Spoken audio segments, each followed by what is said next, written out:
as you know, I was in Boulder, and so USC gets the win. And before we get into my thoughts on this game, let's hear from Lincoln Riley after the game. Well, Lincoln, 5-0 for you guys, and I know this fan base has waited a long time to have that record again. There were moments in the second half that I want your opinions on. You got the win, but overall, what did you make of this performance? Yeah, played a great first half, didn't play very good in the second half. Offense got stalled out. We gave up some big plays defensively where we just simply didn't tackle. And give Colorado credit. Listen, they fought back. The crowd in here was awesome today. They fought back and got some momentum, and we didn't do a very good job finishing. So unfortunately, we had a big enough lead, but obviously something that's going to have to get better for us going forward. Yeah, it's going to have to get better going forward. Before I talk about these two teams, I just have to say, life, as well as analyzing college football, is all about expectation management. It is. You and I both know it because we have this exact same situation, per se, in real life. Let's just say, like, you're going to dinner and there's no expectations for dinner. You don't even know where you're going to go for dinner. And you wind up at this, like, a place, and it turns out to be like, oh yeah, it's kind of like a steakhouse, nondescript, and it's not the best steak you've ever had. But guess what? Like, you had no expectations for dinner, and now you're eating this pretty good dinner, and you're like, man, that was awesome. That was awesome. Why? Because it exceeded your expectations. Now it's your 20th anniversary. And you're going out with your wife, and you have this reservation at the specific place for a specific table for months. You've been planning it, okay? Any anniversary, by the way. It doesn't have to be 20. It's just like, it's a special night. And you've been planning this for months. And you walk in.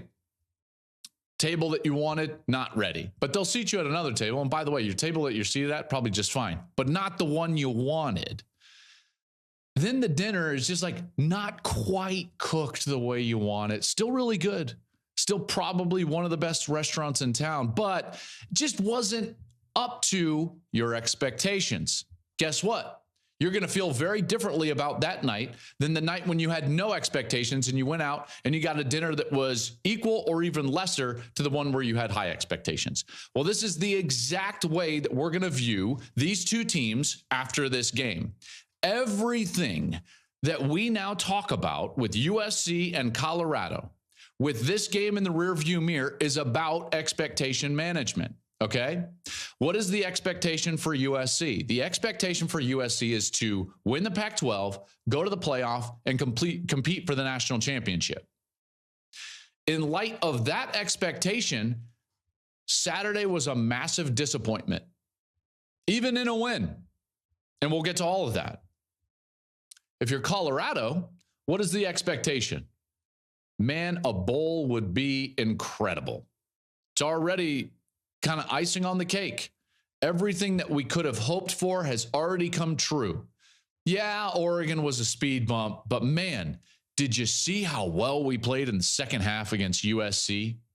Exceeded the expectation. A lot of people on the Buff side were nervous, not in the organization. I'm just saying, generally speaking, in the fan base, were nervous about what was going to go on Saturday. Their expectations were low. And because of that, the game ended up exceeding their expectations. So now Colorado has this positive movement and narrative post a 48-41 loss. Everything about what I'm about to talk to you is viewed through the prism of expectations of these teams. Let's start with USC. USC is really good at football. You just have to start there because they have the best player in college football, in Caleb Williams. Because of him, they are an elite team and an elite offense. You heard me, in particular in the first half, talk constantly about the way I feel about Lincoln Riley as a play caller, Caleb Williams as a quarterback, the balance that they can display and attack you with throughout their offense. All of that is still true after Saturday's win against Colorado on the road. All of that is true. The one question that we had was about the defense. Was it going to improve from what we saw a year ago? In particular, in light of the fact that you're not going to have Caleb forever. And when you have a guy that's a generational talent, you want to maximize that talent. I thought Matt Leinart bring up a great point in the pregame show when he talked about the pressure on Lincoln Riley and USC to win now. I totally understand that. And by the way, absolutely agree.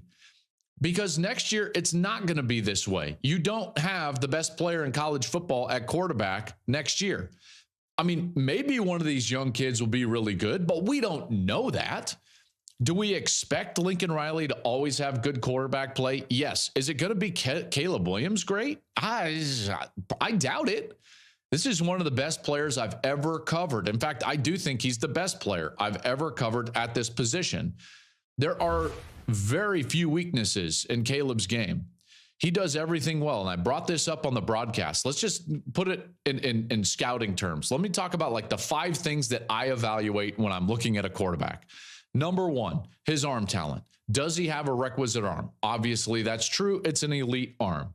Does he control the game from the pocket well? Yes, Caleb can do that. Work through progressions, and I think he's doing it better this year than he has maybe ever.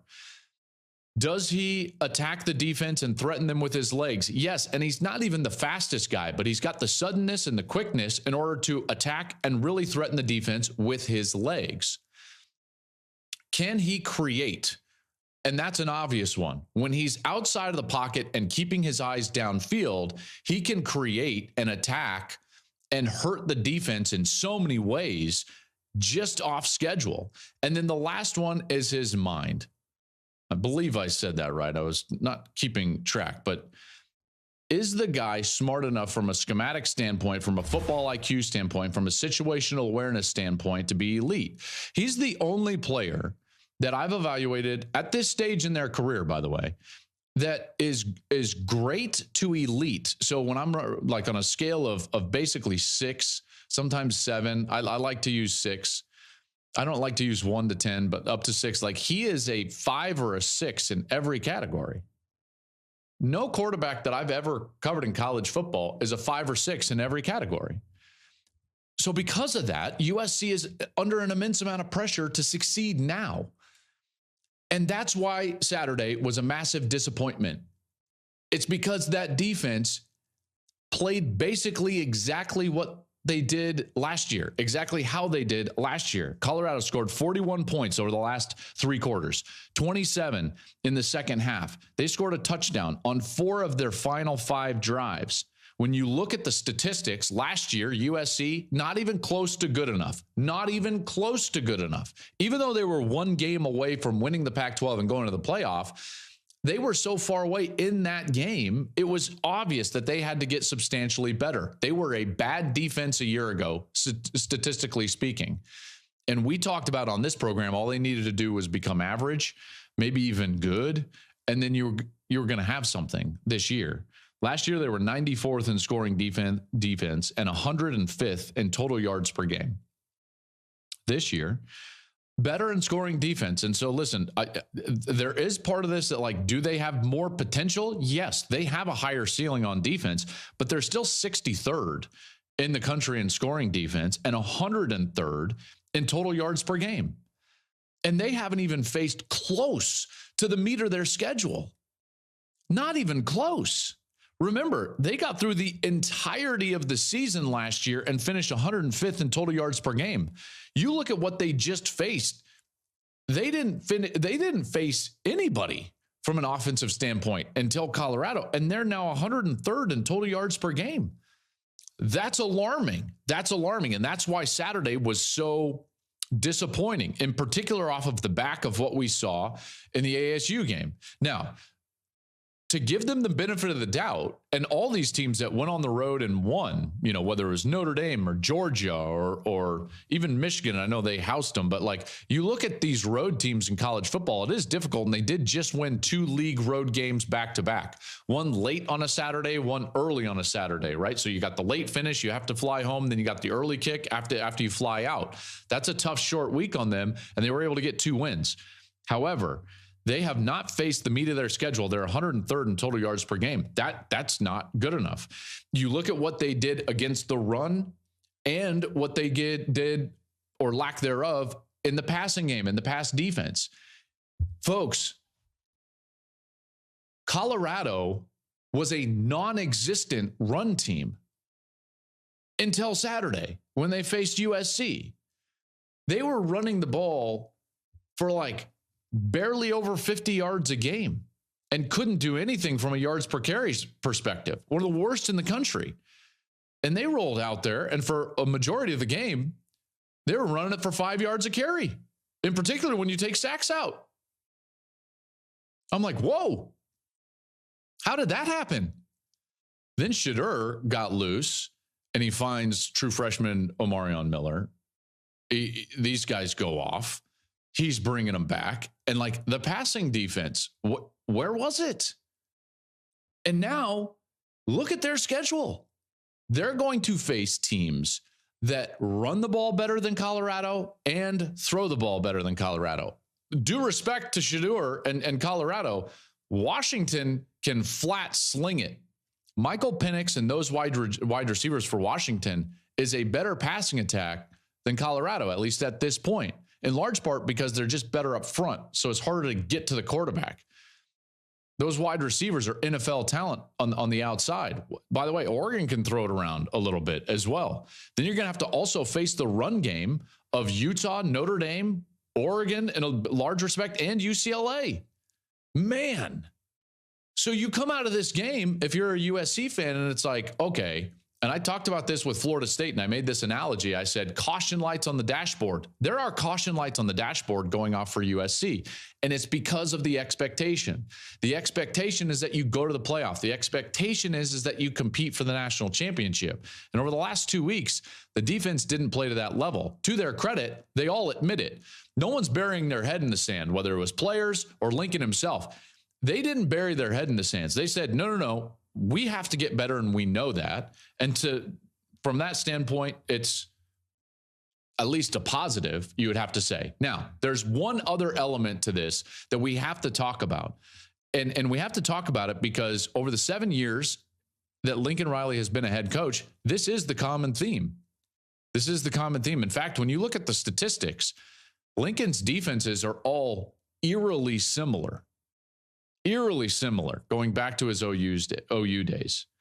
So it begs the question about style, offensive philosophy, and how the offensive philosophy and style impacts the ability to play defense.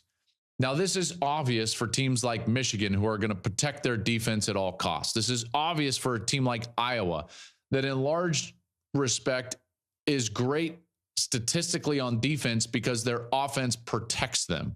Okay. Wisconsin, you could say this about over the, a large part of the last decade. Utah, you could say this about. The offensive philosophy and style protects the defense. I'm not suggesting that USC and Lincoln Riley need to change style or philosophy of offense. But what I am saying is that once you have the lead, and once the race car races out into first place and you've got the lead, there might be a conversation that needs to be had about game philosophy at that point. Let me just take you through this really quickly. USC on Saturday took a 41-14 lead. 41-14 in the second half. We're in the third quarter, folks. And in the second half, with that large of a lead, USC ran 20 plays against Colorado with the game clock moving. Okay? We all have that picture in our head. 6 of those snaps, when the game clock was moving, they snapped it when the play clock hadn't even reached 20 yet. Only 2 snaps in the whole second half were snapped with the play clock under 5. 20 snaps. The game clock's moving 20 times against Colorado. All they have to do is change the timing with which they snap the football. You don't have to change whether you're coming up to the line of scrimmage fast or not. You can get into a huddle, wait until 8 on the play clock, rush to the line of scrimmage, and then snap the ball. You get the same element of getting vanilla looks in the defense, getting them misaligned. There are ways to change your tempo to I would say save time. And when you're looking at over the course of a season, 60 to 144 snaps that you could potentially remove from your defense, I think that you at least have to have that conversation, in particular when you've got a defense that right now is 103rd in total yards per game and is the question for the rest of the year. So that's kind of the USC thing. And was a lot of this negative? Yeah, a lot of this was negative. And why? Because of our expectation. For them to reach our expectation, all of this has to change. Right? They've got to get better from a philosophy standpoint in the second half, at least in my estimation. And their defense surely has to get better. Their corners have got to cover better on the outside, tackle better on the outside. Their corners are the weakness. That's the liability.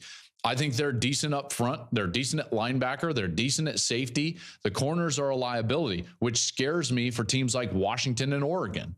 You know, so like this is a team that's got to get better on the defensive side because of our expectation. Our expectation is that they are great. In a couple of weeks, we're going to see them have to play Notre Dame, and we're going to see if they can stand in there and go and win a game. You know, remember, if you listen to the program, I talked about this. USC last year, their 3 losses, they gave up an average of 45 points. We're not looking for the 85 Bears here. We're looking for, like, how do we limit a few possessions? How do we limit a few snaps once we have the lead? That's philosophy. How do we get a little bit better in particular tackling on the outside and force someone to earn their way down the field? They did that in the first half, by the way. They forced Colorado to snap it 17 times on a drive, and then Colorado missed a field goal. That's a huge win if you're the USC defense. That's a huge win.